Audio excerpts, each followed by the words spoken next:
নমস্কার বন্ধুরা, পায়েল হোম টিউটোরিয়ালে আপনাদের সবাইকে স্বাগত। তো আজকে আমাদের আলোচ্য বিষয় কবি সুনির্মল বসুর লেখা গল্পবুড়ো কবিতাটিকে আমরা লাইন ধরে পুঙ্খানুপুঙ্খভাবে বিশ্লেষণ করব। তার আগে তোমরা যারা আমার চ্যানেলটিকে সাবস্ক্রাইব করোনি তারা অবশ্যই চ্যানেলটিকে সাবস্ক্রাইব করো, যাতে আমার ভিডিও তোমাদের ফিডে সবার আগে পৌঁছে যায়। চলো এবার কবিতাটিতে ফিরে আসা যাক। গল্পবুড়ো সুনির্মল বসু। বইছে হাওয়া উত্তুরে, গল্পবুড়ো থুত্তুরে, চলছে হেঁটে পথ ধরে শীতের ভোরে সত্তরে, চেঁচিয়েছে তার মুখ ব্যথা, রূপকথা চাই রূপকথা। তো এখানে বলছে, এখানে আমরা প্রথম লাইনে কি দেখতে পাচ্ছি, উত্তর দিকে হাওয়া বইছে। তো বেসিক্যালি উত্তর দিকে হাওয়া বইলে আমরা এটাকে ধরে নিতে পারি যে এটা শীতকাল। তো শীতকালে একটি গল্পবুড়ো বলে একটা বুড়োর আছে। সেই বুড়োটা কীরকম, মানে সেটা খুবই বুড়ো এবং সে থুত্থুরে বুড়ো। সে হেঁটে চলেছে শীতের ভোরে সে হেঁটে চলেছে এবং সে কি বলে চেঁচাচ্ছে যে রূপকথা চাই রূপকথা, যে তোমাদের কি কারো রূপকথা চাই বা কেউ কি রূপকথার গল্প শুনবে, এরকম করে সে চেঁচিয়ে চলেছে।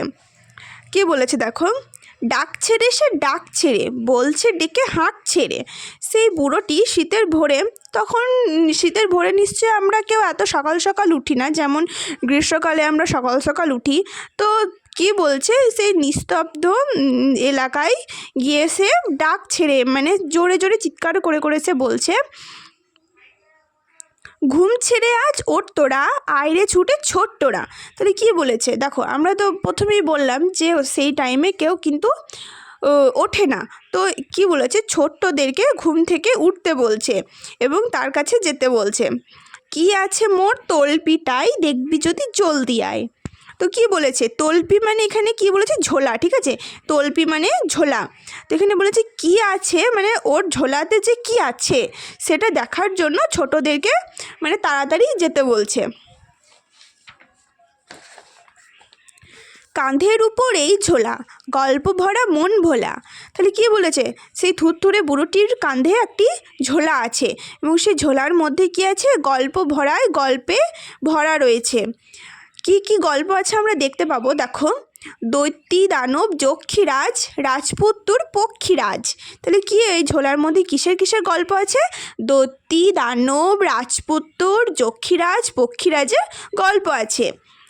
মন পবনের দ্বারখানা, আজগুবি সব কারখানা। তাহলে কী বলেছে, আমরা জানি দৈত্যী দানব কি আমাদের বাস্তবে আছে, না নেই।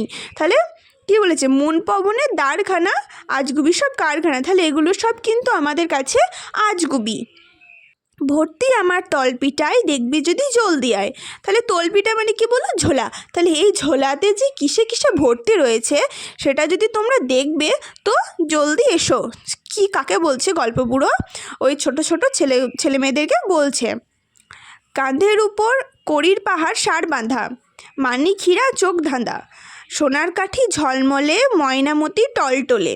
কী বলছে, এই ঝোলার মধ্যে কিসের গল্প আছে, কড়ির পাহাড় সার বাঁধার গল্প আছে, মানিক হীরা চোখ ধাঁধা, মানিক হীরা দেখলে তো চোখ ধাঁধা হয়ে যায় সেসব গল্প আছে, সোনার কাঠি ঝলমলে, ময়নামতি টলটলে। তাহলে এসবেরও গল্প আছে, ঠিক আছে।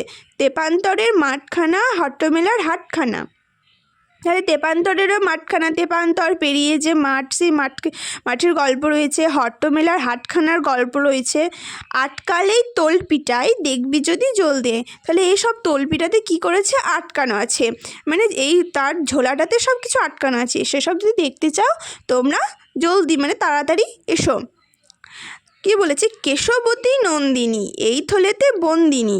তাহলে এখানে কি তারপরে এখানে কে আছে, এখানে আছে কেশবতী নন্দিনী। কেশবতী মানে কি বলতে চেয়েছে দেখো, এখানে কেশবতী মানে বলা হয়েছে যে যার অনেক বড় বড় চুল রয়েছে, ঠিক আছে। তাহলে সেই মেয়েটির নাম কি, নন্দিনী। এই থলেতে বন্দি, তাহলে কি আছে, এই থলে মানে এই ঝোলাটাতে সে কিন্তু বন্দি হয়ে আছে। শীতের প্রখর প্রত্যুষে, মানে শীতের প্রখর প্রত্যুষ মানে কি বললাম, প্রত্যুষ মানে ভোরবেলা, ঠিক আছে। প্রত্যুষ, উষা, প্রত্যুষ মানে ভোরবেলা। তাহলে এখানে প্রত্যুষ শীতের প্রখর সেই শীতের সময় যে কুয়াশা মাখা যে ভোরবেলা, সেখানে আসবে না যে শত্রু সে কেউ কিন্তু এই শীতের মধ্যে শত্রুরা কিন্তু কেউ আসবে না। ভাঙবো তাদের মূর্খতা, তাহলে কেউ যদি এসেও থাকে তাহলে তাদের গল্প পুরো মূর্খতাকে ভেঙে দেবে। বলবো না কো রূপকথা, তাহলে রূপকথা কিন্তু বলবো না। এখানে কি বলেছে? বলবো না কো রূপকথা, তাহলে যে রূপকথা বলবো না।